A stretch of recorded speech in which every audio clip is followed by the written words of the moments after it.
नमस्कार, आप देख रहे हैं किसान बुलेटिन। मैं हूं आपके साथ प्राची तिवारी। खबरें तो बहुत हैं, लेकिन चलिए पहले नजर डाल लेते हैं खेती किसानी और गांव से जुड़ी आज की कुछ बड़ी हेडलाइंस पर। प्रधानमंत्री नरेंद्र मोदी का बयान, किसानों को बहका रही हैं विपक्षी पार्टियां। अन्य व्यापारियों की तरह किसान भी बेच सकेंगे अपने उत्पाद। कुशल, पारदर्शी, बाधा रहित व्यापार और किसानों के लिए फायदेमंद है कृषि अध्यादेश। मुख्यमंत्री योगी आदित्यनाथ का बयान। लोकसभा में पारित हुए कृषि संबंधी बिल क्या राज्यसभा में भी आसानी से पारित हो जाएंगे? एक तरफ बीजेपी सरकार किसानों को फायदा पहुंचाने के मकसद से नए विधेयक बनाकर या पुराने विधेयकों में संशोधन कर उन्हें संसद में पास करा रही है, तो वहीं दूसरी ओर किसान इन विधेयकों का लगातार विरोध कर रहे हैं। सरकार और किसानों के बीच बढ़ती टेंशन को लेकर पीएम नरेंद्र मोदी ने एक बड़ा बयान दिया है। प्रधानमंत्री नरेंद्र मोदी ने कहा है कि किसानों को भ्रमित करने में बहुत सारी शक्तियां लगी हुई हैं। मैं अपने किसान भाइयों और बहनों को आश्वस्त करता हूं कि एमएसपी और सरकारी खरीद की व्यवस्था लगातार बनी रहेगी।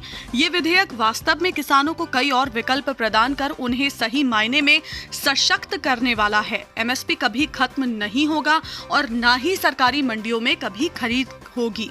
अगर सभी को अपने बनाए उत्पाद खुद मनचाहे दाम पर बेचने का अधिकार है, तो किसानों को भी ये अधिकार मिलना चाहिए जो कि किसानों को दिया गया है। इससे पहले भी कृषि मंत्री नरेंद्र सिंह तोमर ने कहा था कि एमएसपी पहले की तरह ही जारी रहेगा, जबकि दूसरे स्थान पर ज्यादा मूल्य पर अपना उत्पाद बेचकर किसान ज्यादा लाभ कमा सकते हैं।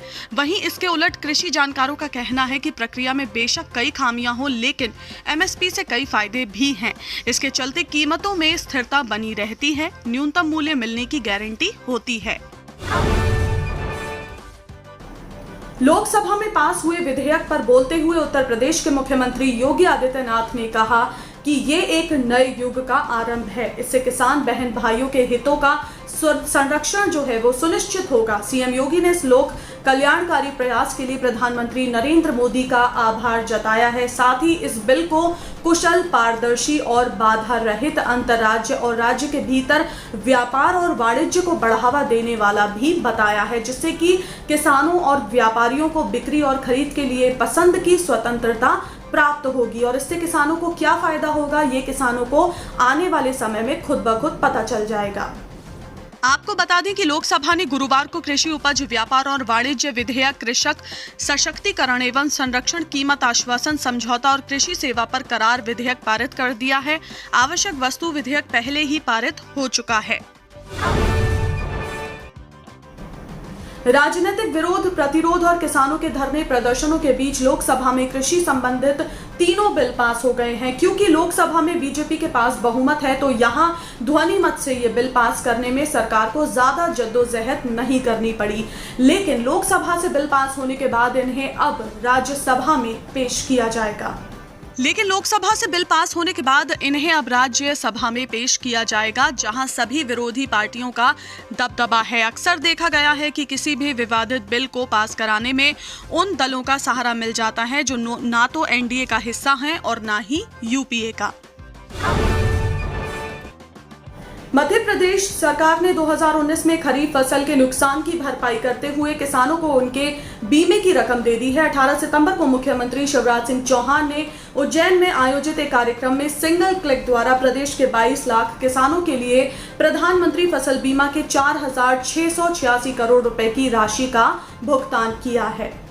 आपको बता दें कि राज्य में खरीफ वर्ष 2019 में 37 लाख किसानों द्वारा फसल बीमा कराया गया था, जिसका बीमित क्षेत्र 61.9 लाख हेक्टेयर था, जिसके तहत किसानों से कुल राशि 343.81 करोड़ रुपए कृषि अंश के रूप में ली गई थी, जिसमें राज्य का अंश 1072.44 करोड़ और केंद्र का 1072.44 करोड़ रुपए था। इस प्रकार कुल 2488.69 करोड़ रुपए प्रीमियम बीमा कंपनियों को भुगतान किया गया है।